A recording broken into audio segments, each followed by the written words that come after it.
সুষ্ঠু ও উৎসবমুখর পরিবেশে নির্বাচন আয়োজনে স্থানীয় প্রশাসন, আইনশৃঙ্খলা বাহিনী সহ সংশ্লিষ্ট সবাইকে যথাযথ দায়িত্ব পালনের নির্দেশনা দিয়েছেন প্রধান নির্বাচন কমিশনার এএমএম নাসির উদ্দিন।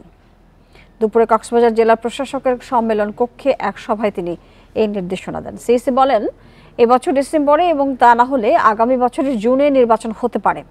সেই লক্ষ্যে নির্বাচন কমিশন প্রস্তুতি নিচ্ছে। এই বছরের জুন মাসের মধ্যে ভোটার তালিকা চূড়ান্তের নির্দেশনা দেওয়া হয়েছে বলেও জানান সিইসি।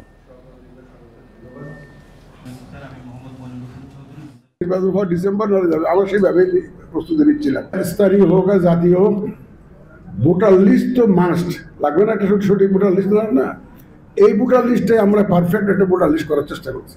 আর আমরা প্ল্যান করেছি আগামী জুন মাস নাগাদ আমরা এই শেষ ভোটার তালিকাটা হালনাগাদ করতে পারবো।